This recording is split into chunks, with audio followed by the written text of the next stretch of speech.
Superheat and subcooling are essential concepts in HVAC systems. They help us understand and optimize refrigerant behavior for efficient system operation. Simply put, superheat refers to how much hotter the refrigerant vapor is than its saturation temperature at a given pressure. Subcooling, on the other hand, tells us how much cooler the refrigerant liquid is than its saturation temperature at a given pressure. Refrigerant changes state between liquid and vapor as it absorbs and releases heat in an HVAC system. Superheat ensures that only vapor enters the compressor, preventing damage.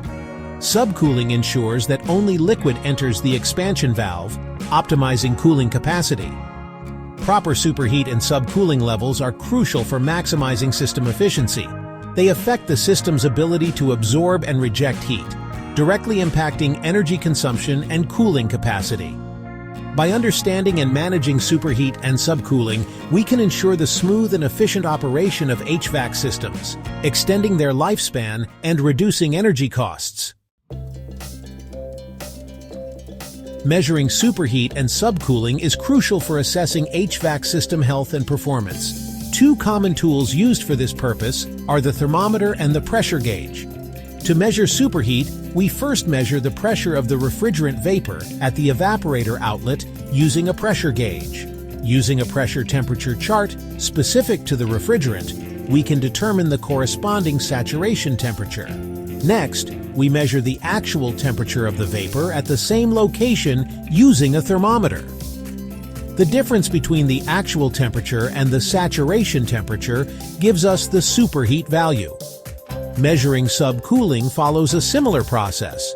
We measure the pressure of the refrigerant liquid at the condenser outlet using the pressure gauge. Again, using the pressure temperature chart, we determine the corresponding saturation temperature. Then, we measure the actual temperature of the liquid at the same location. The difference between the saturation temperature and the actual temperature provides the subcooling value. Accurately measuring these values allows technicians to diagnose problems, adjust refrigerant charge, and optimize system performance. Maintaining proper superheat and subcooling levels is paramount for HVAC system efficiency and longevity. These parameters directly influence the system's ability to absorb and reject heat, impacting overall performance. Maintaining proper superheat ensures that only superheated vapor enters the compressor. This is crucial for preventing liquid refrigerant from entering the compressor, which can cause significant damage. Insufficient superheat can lead to compressor failure, while excessive superheat can reduce system efficiency. Similarly, proper subcooling is essential for ensuring that only subcooled liquid enters the expansion valve. This maximizes the refrigerant's cooling capacity and prevents vapor bubbles from forming in the liquid line. Insufficient subcooling can lead to reduced cooling capacity and inefficient operation, while excessive subcooling can restrict refrigerant flow and also reduce efficiency.